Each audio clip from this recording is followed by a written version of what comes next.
Époque. Non, simplement parce que c'est une femme que j'ai profondément aimée, c'est tout.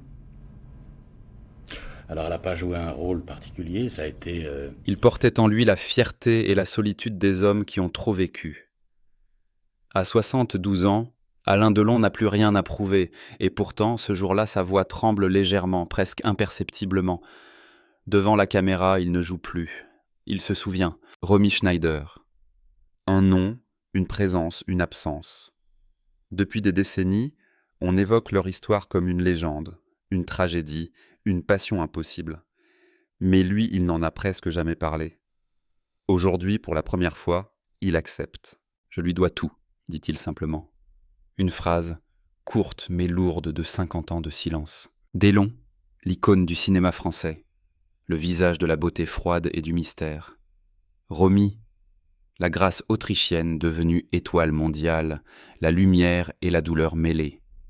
Ensemble, ils ont incarné un mythe, celui de l'amour absolu, dévorant, irréconciliable. Mais derrière les sourires, les photos, les tournages, il y avait autre chose, une tension constante, une lutte entre deux êtres trop forts, trop fiers, trop vulnérables. Quand il parle d'elle aujourd'hui, son regard se perd, comme si les années n'avaient rien effacé.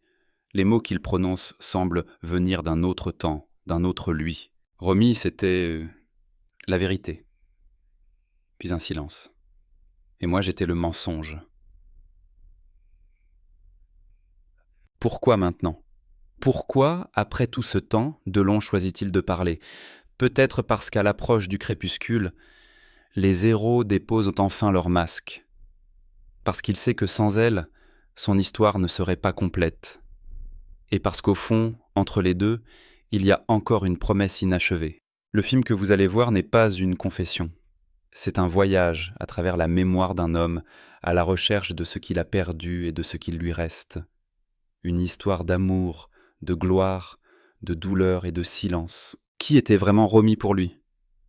Pourquoi leur séparation a-t-elle laissé une trace si profonde ? Et surtout, que veut-il nous dire aujourd'hui en brisant enfin le silence ? C'était en 1958.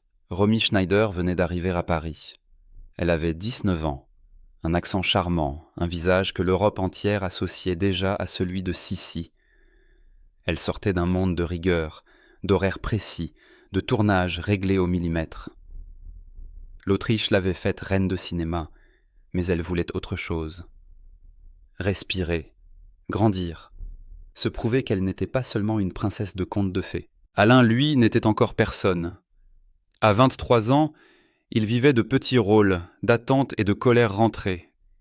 Il avait cette beauté brute, insolente, presque animale, qui déstabilisait autant qu'elle fascinait. Quand il entre pour la première fois dans la pièce où Romy l'attend, sur le plateau du film Christine, le contraste est saisissant. Elle est la discipline, lui, l'instinct. Il est arrivé en retard, les cheveux en bataille, une cigarette à la main, racontera plus tard Romy. J'ai d'abord cru qu'il se moquait de tout, jusqu'à ce qu'il me regarde. Ce regard-là, je ne l'ai jamais oublié. Sur le plateau, personne n'imaginait ce qui allait naître. Entre les prises, il se cherchait, se piquait, s'amusait à se provoquer. Elle riait de son arrogance, il la traitait de petite duchesse. Et pourtant, dès la première scène tournée ensemble, la caméra capte quelque chose. Une tension, une vérité que ni l'un ni l'autre ne pouvaient jouer. L'équipe en parle à voix basse. Ils se détestent ou ils s'aiment. Peut-être les deux. Parce qu'entre eux, dès le début, tout était excès. Le soir, à la sortie du studio de Joinville, Alain l'attend parfois. Il l'accompagne jusqu'à sa voiture, parle peu, fumait beaucoup. Elle, plus réservée, se méfie de ce garçon sans repère, trop libre pour être rassurant. Mais un soir, il l'invite chez lui. Un petit appartement de Montparnasse, presque vide. Sur la table, un bouquet de fleurs. Pas de champagne, pas de musique, juste le silence et deux jeunes gens qui se découvrent. Il m'a dit « Tu ne comprends pas, toi, moi j'ai besoin d'air. Toi t'as besoin d'amour. » Et j'ai su qu'il avait raison. Paris s'enflamme pour eux. Les journaux parlent du couple le plus beau du cinéma européen. Mais derrière l'image parfaite, la réalité c'est plus fragile. Romy quitte Vienne pour lui, affronte la colère de sa mère, les critiques de la presse allemande. Elle se coupe d'un monde entier pour suivre cet homme insaisissable, tandis que lui, soudain, devient célèbre. Les offres affluent. Plein soleil arrive, le mythe Delon commence. Romy observe, fière et inquiète. Elle comprend qu'elle aime un homme qu'elle ne pourra jamais retenir. Et pourtant, elle reste. Elle le suit dans les dîners, les tournages, les nuits blanches. Elle découvre ses amis, Visconti, Melville, Gabin, ce cercle d'hommes virils où elle n'a pas toujours sa place. Romy, c'était la douceur dans un monde d'acier, dira plus tard Delon. Elle croyait que l'amour suffisait. Moi, je voulais juste survivre. Ils tournent ensemble la piscine. Devant la caméra, tout est dit sans mots, les regards, les silences, les gestes. C'est leur histoire qui se rejoue. Le public applaudit leur alchimie. Eux savent qu'ils rejouent aussi leur propre perte. À cette époque, Paris est encore une fête. Saint-Germain-des-Prés, les cafés enfumés, les soirées chez Cocteau ou Vadim. Delon et Romy y apparaissent comme des figures d'un roman moderne. Beaux, jeunes, dangereux. Mais déjà, les fissures se dessinent. Elle veut bâtir, lui veut fuir. Elle rêve d'un foyer, il rêve d'ailleurs. Et chaque baiser, chaque silence devient un combat d'amour et d'orgueil. Et quand on s'aime trop tôt, on ne sait pas encore aimer, murmure-t-il des années plus tard. Et puis, on se rate pour la vie. Et à la fin du tournage, Romy retourne à Munich quelques semaines. Alain ne l'attend pas. Il tourne ailleurs, rencontre d'autres visages, d'autres femmes. Mais entre eux, rien n'est fini. Au contraire, la distance nourrit le mythe. À partir de là, leur destin ne leur appartient plus tout à fait. La presse s'empare de leur histoire. Les photographes les traquent, les liens les séparent, les recomposent au gré des saisons. Et sous les flashs, l'amour se transforme lentement en souvenir. Leur rencontre n'était pas un hasard. C'était une collision. Deux trajectoires qui ne pouvaient que se heurter. Et de cette collision allait naître à la fois la plus belle lumière et la première ombre. Au début des années 1960, le monde change, et eux aussi. Romy tourne en Allemagne, en Italie, en France. Elle s'émancipe, choisit ses rôles, apprend à s'imposer dans un cinéma dominé par les hommes. Delon, lui, devient un phénomène. Plein soleil, Rocco et ses frères, le samouraï. Il n'est plus seulement un acteur, il devient une icône. Son visage, sa silhouette, son silence. Tout en lui fascine, tout en lui dérange. Il incarne la beauté virile, froide, inaccessible. Et Romy, quelque part, continue de l'aimer. J'étais fière de lui, confiera-t-elle plus tard, même si je savais qu'il ne m'appartenait déjà plus. Dilkisch. La presse les compare à Burton et Taylor, à Brigitte et Vadim, mais entre eux, tout est différent. Il y a trop de pudeur, trop de blessures, trop de vérité. Leur amour ne se montre plus, il s'écrit à distance. Des lettres, des appels, des silences. Toujours ce lien invisible, comme un fil tendu entre deux continents. À Rome, Luchino Visconti tourne Rocco et ses frères. Delon y apprend la discipline, la souffrance, la précision du jeu. C'est un autre monde, celui du cinéma d'auteur, exigeant, sans complaisance. Romy vient lui rendre visite un jour de tournage. On raconte qu'elle l'a regardé jouer une scène de colère, puis qu'elle a murmuré « C'est la première fois que je vois ton âme ».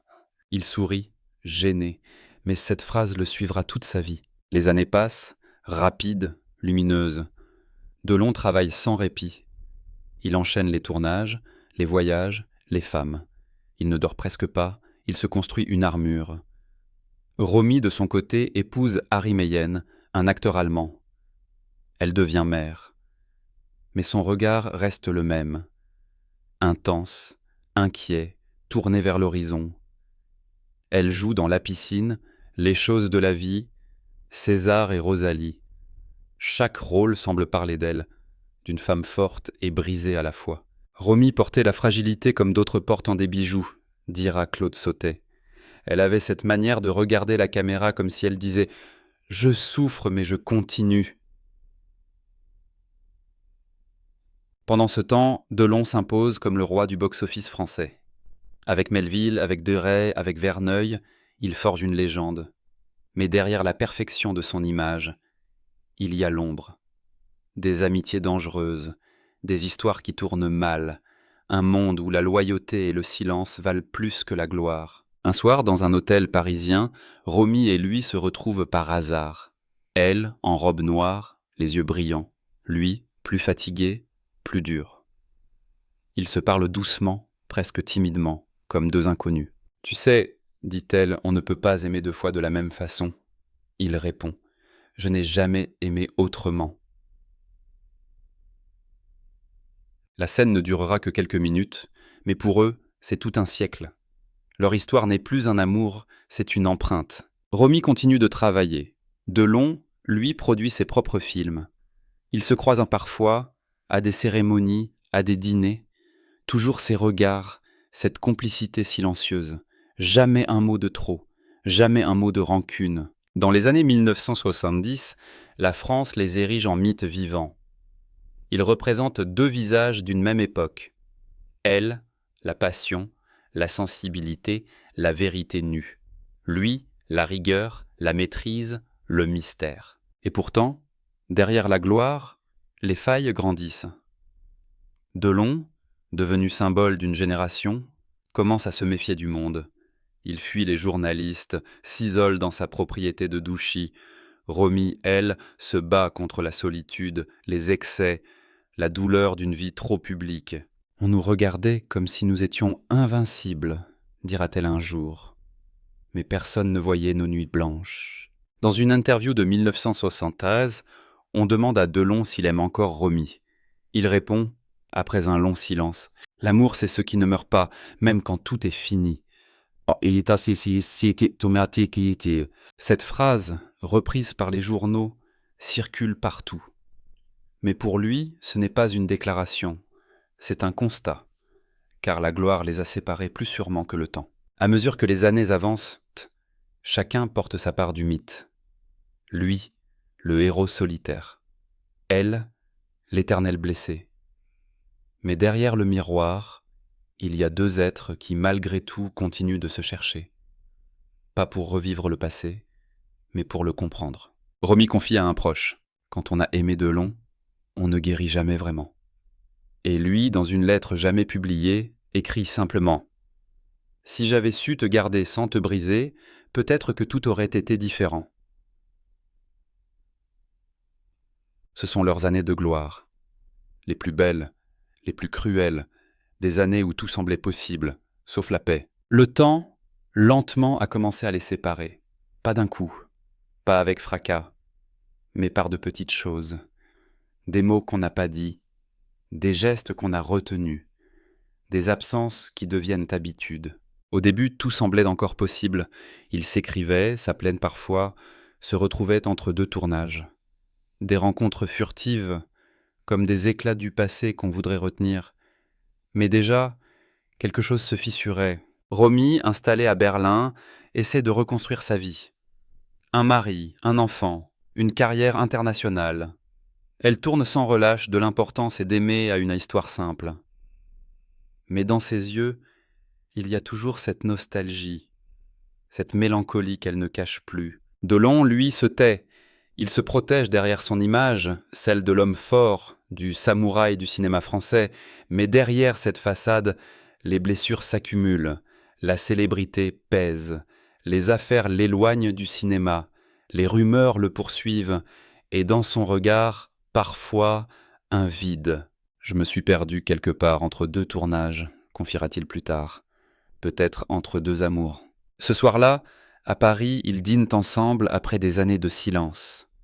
Une table discrète, peu de mots. Elle lui dit qu'elle se sent fatiguée, qu'elle pense souvent à avant. Il répond qu'il n'aime pas parler du passé. Alors elle sourit.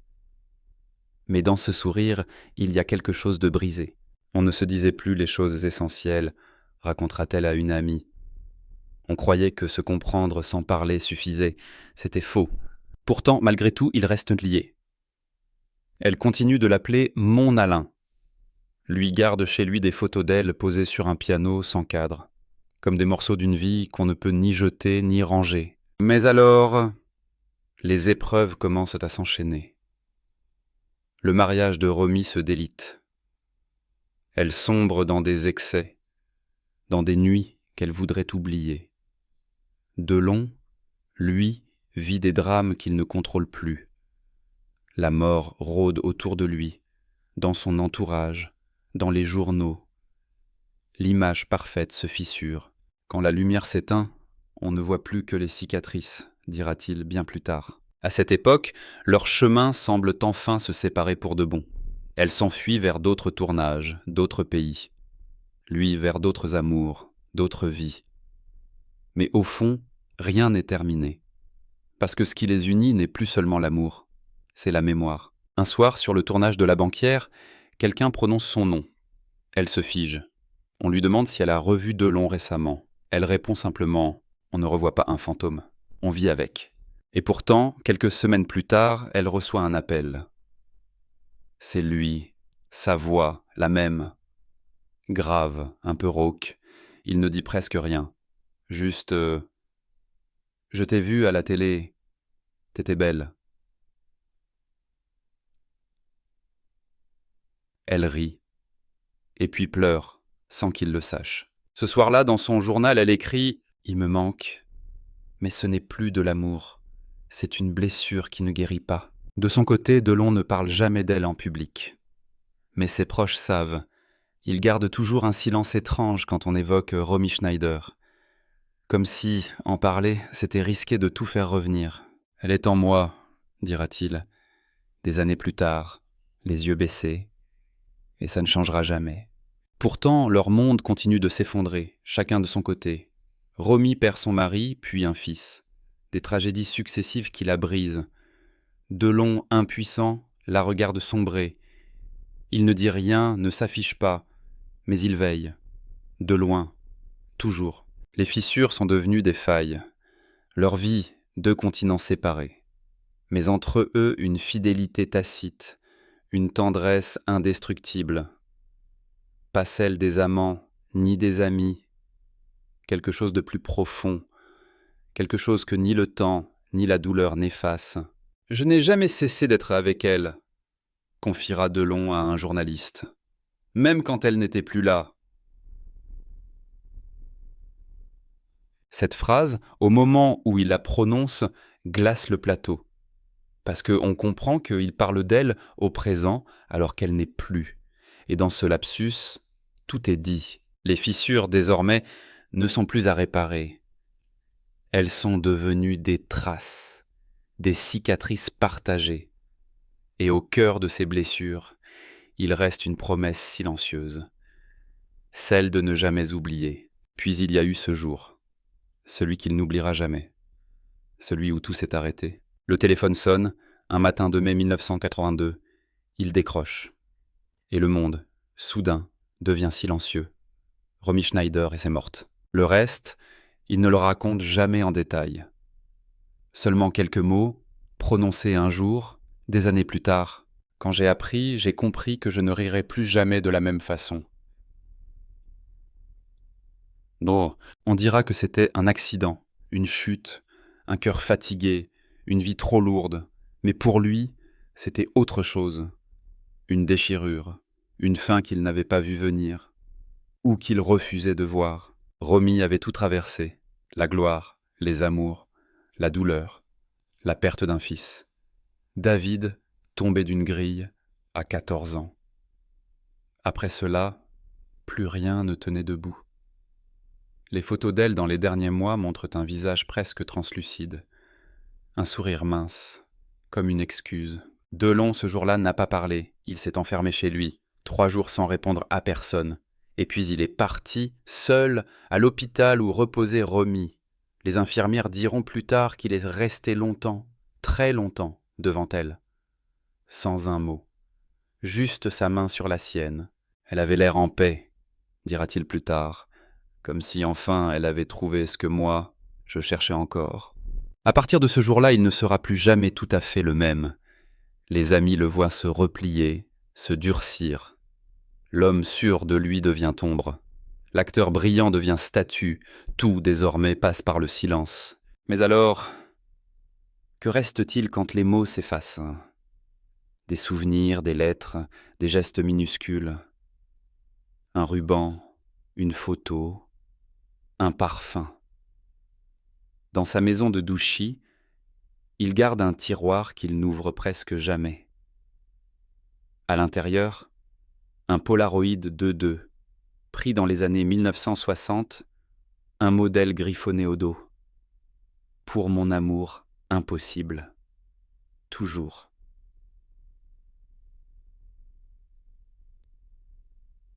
Et un petit médaillon, celui qu'elle portait sur le tournage de la piscine. Je n'ai jamais voulu qu'on me console, confiera-t-il à un proche. Parce que la douleur, c'est ce qui me relie à elle. La rupture n'est plus seulement amoureuse, c'est la rupture avec le monde, avec le bruit, la lumière, la foule. Delon choisit la solitude. Il tourne encore, mais différemment. Ses rôles deviennent plus sombres, plus intérieurs. Dans notre histoire, parole de flic, le battant, il joue des hommes fatigués, blessés, hantés, comme lui. Le public continue de l'admirer, mais il n'est plus le beau Delon. Il devient l'homme du silence, le survivant. Romy, elle, reste partout. Dans les archives, dans les journaux, dans les mémoires. Chaque reportage sur elle ramène son nom, le sien. Toujours lié, même dans la mort, comme une malédiction douce. On dit qu'on fait le deuil, mais c'est faux, dira-t-il dans une interview rare. On apprend juste à vivre avec le manque. Ce manque, il le porte dans ses yeux. Quand on lui parle d'amour, il détourne le regard. Quand on lui parle de Romy, il se tait. Puis parfois, il sourit presque imperceptiblement. Elle aurait aimé voir ce que je suis devenu, ou peut-être pas... Et ce rire bref, brisé, suffit à tout dire. Les années 1980 passent comme une longue nuit. Delon tourne moins, vite à Douchy, loin des plateaux. On le voit parfois à la télévision, invité à des hommages.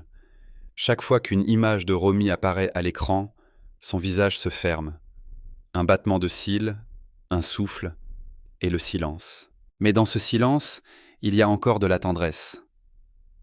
Car la rupture n'a jamais été un adieu. C'était une promesse suspendue entre la vie et la mort, un lien qui ne se défait pas. Je crois qu'elle m'a sauvé sans le savoir, dit-il un jour, parce qu'après elle, j'ai cessé de tricher. Cette phrase, prononcée d'une voix lente, résonne comme une confession, pas une déclaration d'amour. Une vérité nue. La crise pour lui n'a jamais été le scandale ni la solitude. C'est d'avoir compris que ce qu'il avait perdu ne reviendrait jamais, et que parfois, survivre, c'est la forme la plus violente du chagrin. Dans sa maison, les soirs d'hiver, il met parfois un vieux disque. Une chanson qu'ils écoutaient ensemble, longtemps auparavant. Ne me quitte pas. Et quand la voix de Brel s'élève, il ferme les yeux. Le temps s'efface. Elle est là. Cette rupture, ce n'est pas la fin d'une histoire. C'est le début du silence. Un silence habité, tendre, irrévocable. Et dans ce silence, il continue à lui parler, à voix basse, sans témoin. Parce que certains dialogues, les plus vrais, se poursuivent après la mort. Après la tempête, il n'y a pas eu le calme. Il y a eu le vide. Un long, profond silence. Celui des maisons où les voix se sont tues. Celui des âmes qui n'attendent plus rien. Pour Alain Delon, les années qui suivent la mort de Romy Schneider sont celles d'un effacement progressif. Non pas de la gloire, elle ne le quitte jamais, mais du bruit, des apparitions, des artifices. Il se retire à Douchy, sa propriété dans le Loiret. Une grande maison aux volets clos, entourée d'arbres et de chiens. Un lieu de refuge, un sanctuaire. Là-bas je suis en paix, dit-il. Il n'y a que le vent et les souvenirs. Les souvenirs pourtant ne dorment jamais longtemps. Sur une étagère, une photo d'elle, pas celle des magazines, mais une Polaroid sans phare, prise un matin d'hiver. Romy y sourit à moitié, le regard perdu ailleurs. Chaque fois qu'il passe devant, il s'arrête une seconde. Et dans cette seconde, tout revient. Il reprend le cinéma, mais autrement. Ses films deviennent plus sombres, plus intimes. Il ne joue plus les héros, mais les hommes fatigués, cassés, seuls. Dans le battant, le choc, notre histoire, il met à nu ses propres failles. Et le public, sans toujours le comprendre, sent qu'il ne joue plus. Il vit, il expie. Quand j'entre dans un rôle, je n'ai plus besoin de texte. Je me parle à moi-même. Les réalisateurs le disent. Delon n'a plus besoin de direction. Il arrive sur le plateau, silencieux, concentré, et soudain tout le monde se tait, parce qu'on sent dans sa présence une gravité réelle, celle de quelqu'un qui a traversé l'indicible. Dans ces années-là, il s'attache à peu de gens, quelques amis fidèles, ses enfants, ses animaux, et toujours ce dialogue intérieur avec celle qu'il a perdue. Il lui parle comme à une ombre, parfois à voix haute. « Tu me manques, Romy, mais je sais que tu me vois. » Une phrase qu'il glisse un jour, sans s'en rendre compte, dans une interview pour la télévision suisse. Le journaliste ne relève pas.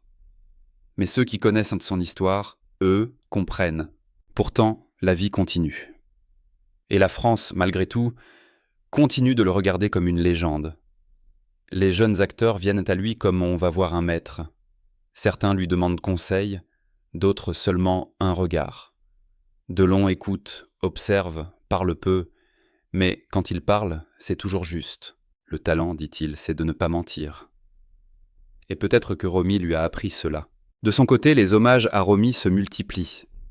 Des expositions, des livres, des documentaires. Et à chaque fois, son nom à lui revient, inévitablement. Comme si leur destin était cousu l'un à l'autre. Impossible de raconter l'un sans évoquer l'autre. Impossible de séparer leurs ombres. En 1988, à la Cinémathèque française, une rétrospective lui est consacrée. Il s'y rend, vêtu de noir, discret, presque absent. Quand les images de la piscine apparaissent sur l'écran, il baisse la tête. Les spectateurs, émus, se taisent. Et dans cette salle obscure, le temps semble suspendu. Il murmure. « Elle est là, vous savez. Elle ne me quitte jamais. » Les années 1990 et 2000 passent comme un crépuscule prolongé. Delon tourne moins, mais il accepte encore quelques rôles. Toujours des personnages marqués, solitaires, hantés. Chaque fois, on y retrouve une part de lui et d'elle. Dans une interview de 2001, un journaliste lui demande « Si Romy vous regardait aujourd'hui, que croyez-vous qu'elle dirait ?» Il répond, après un long silence. Elle dirait « Tu as vieilli, mais tu es resté vrai. » Et il ajoute à demi-voix « C'est le plus beau compliment qu'elle pouvait me faire. » Sa maison devient un musée du silence. Quelques objets, peu de décors. Sur les murs, des portraits en noir et blanc. Visconti, Gabin, Romy. Des visages du passé, accrochés comme des phares dans la nuit. Chaque matin, il ouvre les volets, laisse entrer un peu de lumière, puis s'assoit dans le fauteuil près de la fenêtre. Le café, une cigarette, la radio allumée trop bas, toujours le même rituel, toujours la même pensée, vivre encore un peu, mais avec elle, quelque part. « Je n'ai jamais refait ma vie, dira-t-il un jour, parce que la mienne, elle s'est arrêtée avec Romy. » Et pourtant, à sa manière, il trouve une forme d'apaisement. Non pas le bonheur, il n'y croit plus, mais une paix fragile, presque spirituelle.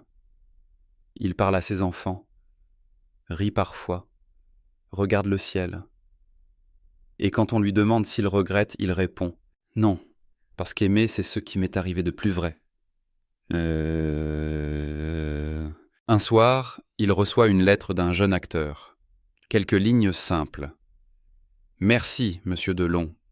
Vous m'avez donné envie de jouer, de croire qu'un regard peut contenir une vie. » Il sourit, puis écrit en réponse. « Alors joue, mais n'oublie jamais que ce qui compte, ce n'est pas d'être aimé, c'est d'avoir aimé. » Et il signe « AD ». Après la tempête, il ne reste pas le calme, non.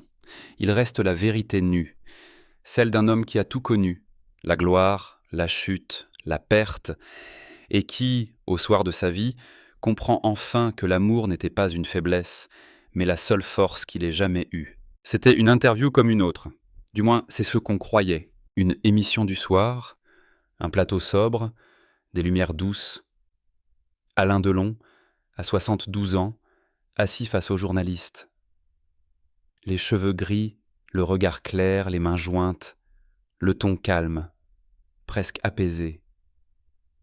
Mais derrière cette tranquillité apparente, on sent une tension, comme si quelque chose depuis longtemps voulait enfin sortir. Le journaliste parle du passé, des films, des succès, de la carrière. Delon écoute, répond avec des phrases brèves. Et puis, sans qu'on sache pourquoi, il change de ton. Il regarde le sol, puis relève les yeux. Et il dit simplement « Vous savez, tout ce que j'ai construit, c'est à elle que je le dois. » Silence. Le journaliste, surpris, le laisse continuer. « Romy m'a tout appris. Pas le métier. La vie. Elle m'a appris à aimer, à perdre, à tenir debout quand tout s'effondre. À être vrai, même quand ça fait mal. Ces mots sortent lentement, comme s'ils traversaient 50 ans de pudeur. Chaque syllabe semble peser des tonnes. On dirait qu'il parle pour elle, pas pour nous. J'ai mis toute une vie à comprendre que l'amour, ce n'est pas ce qu'on prend, c'est ce qu'on laisse. » Di Ocho. Il s'interrompt, boit une gorgée d'eau, le plateau reste silencieux. Personne n'ose rompre le fil. J'ai souvent dit que j'étais un homme de solitude. C'est faux. Je suis un homme qui a aimé une femme et qui n'a jamais su le lui dire comme il fallait. Sa voix se casse légèrement. Pas de larmes, pas de pathos. Juste cette vérité nue, que le public n'avait jamais entendue. Il sort alors une photo pliée, posée sur la table, celle de la piscine, noir et blanc, usée par le temps. Leurs regards s'y croisent.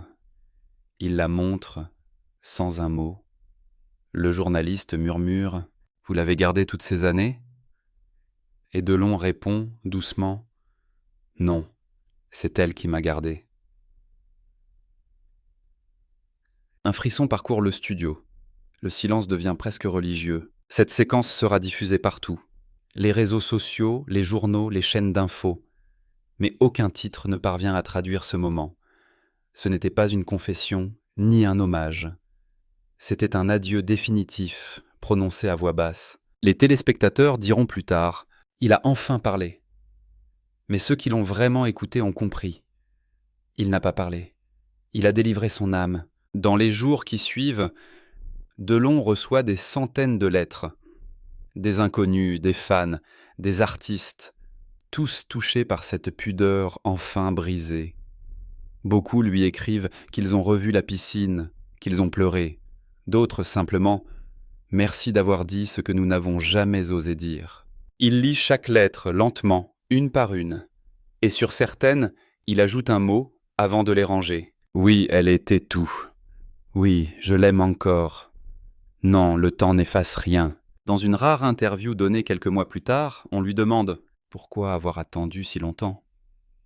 Il répond « Parce que tant qu'elle vivait en moi, je ne pouvais pas la partager, et maintenant je peux. Parce qu'elle ne m'appartient plus. Elle appartient au temps. » Et ces mots marquent la fin d'un long silence, mais aussi d'une longue lutte. Pendant des décennies, il a porté cette histoire comme un secret, un poids, un refuge. En la disant enfin, il la libère. Et peut-être, quelque part, il se libère lui-même. Dans les archives, on retrouve une lettre manuscrite, non datée, qu'il aurait écrite pour Romy, jamais envoyée. Je croyais que le courage, c'était de partir. Mais le vrai courage, c'était de rester. Tu avais raison. Toujours. On ne sait pas quand il l'a écrite. Mais ceux qui le connaissent savent qu'elle dit tout. Le soir même de cette révélation télévisée, après l'émission, il quitte le plateau sans un mot. Il refuse les flashs, les questions, les hommages. Il rentre à Douchy, comme toujours. Là-bas, dans son salon, il pose la photo sur la table basse, allume une cigarette et murmure simplement « C'est fait, je t'ai dit ce que je devais ». Puis il regarde par la fenêtre. La nuit est claire, on entend le vent. Et, pour la première fois depuis longtemps, il semble en paix. Cette révélation n'est pas un scandale. Ce n'est pas une confession, c'est une réconciliation. Entre l'homme qu'il fut et celui qu'il est devenu. Entre le silence et la parole. Entre la vie et la mémoire. Il ne tourne plus, il ne court plus, il attend simplement. À Douchy, la lumière entre doucement par les grandes fenêtres. Les rideaux bougent à peine. Sur la table, un café refroidi. Et, à côté, une photo. Toujours la même, Romy. Les années ont passé. Le cinéma a changé, les visages aussi. Mais lui, il est resté fidèle à son silence. Un silence peuplé de souvenirs, de voix, de rires lointains. Un silence où chaque bruit du vent, chaque rayon de soleil réveille un fragment du passé. Je n'ai jamais cru aux mots fins, confie-t-il un jour à un journaliste venu l'interviewer dans sa maison. Dans la vie, il n'y a pas de fin, il n'y a que des absences qui s'allongent. Sur son bureau, des lettres qu'il n'a jamais envoyées. Quelques-unes adressées à des amis disparus. Et toujours, une à elle. Les mots sont simples. Tu me manques encore, mais moins qu'avant. Parce que je t'ai retrouvé dans tout ce que j'aime encore. Il marche lentement dans le jardin. Ses chiens le suivent. Leur souffle chaud, leur fidélité muette lui rappelle ce que c'est que d'aimer sans condition. Il parle peu, mais parfois, il s'arrête, lève les yeux vers le ciel et murmure. C'est étrange. Quand on vieillit, on finit par parler à ceux qui ne sont plus là. Et on se rend compte qu'ils répondent. Dans ses yeux, il n'y a plus de colère, plus d'orgueil, juste la fatigue douce des hommes qui ont trop vécu et qui ont compris. Compris que la vie, au fond, n'est qu'une suite d'échos, des visages qui passent, des mains qu'on retient, des regards qu'on garde en soi. Un soir, la télévision diffuse La Piscine. Le film, celui d'avant. Leur film. Ils regardent, seuls. Les visages sont jeunes. Les corps parfaits, la lumière éclatante. Et soudain, il sourit. Parce qu'il sait que ce n'est plus du cinéma. C'est un souvenir filmé. C'était elle, vraiment elle, murmure-t-il. Ce regard, je ne l'ai jamais revu nulle part. La caméra de l'équipe du documentaire le filme de profil.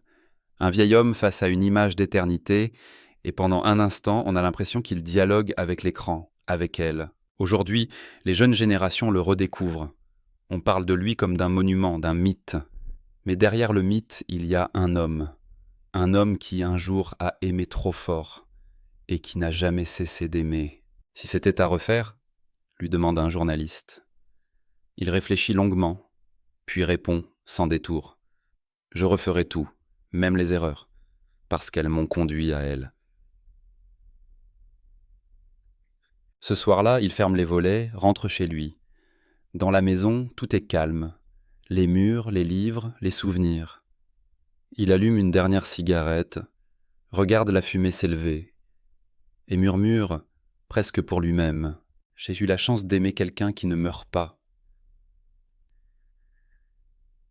Le documentaire touche à sa fin. La voix off baisse d'un ton, se fait presque chuchotement. Il y a des histoires qu'on ne raconte pas. On les garde, comme des braises sous la cendre. Elles brûlent sans flamme, mais réchauffent encore. Celle d'Alain Delon et Romy Schneider en fait partie. Un amour trop grand pour être paisible, trop vrai pour être oublié. Et sur la table, il reste une photo de deux au bord d'une piscine, un été d'avant. Elle rit, il la regarde. Le temps, lui, s'est arrêté là. Le plan s'élargit. La lumière décline. La musique s'éteint doucement. Et la voix s'off, pour la dernière fois, murmure. Peut-être que l'amour, finalement, ce n'est pas de rester ensemble. C'est de continuer à exister dans le cœur de l'autre, longtemps après. Silence. Un battement de vent dans les arbres, puis plus rien. L'écran devient noir. Et dans le noir, une phrase s'inscrit, blanche, simple. pour Romy.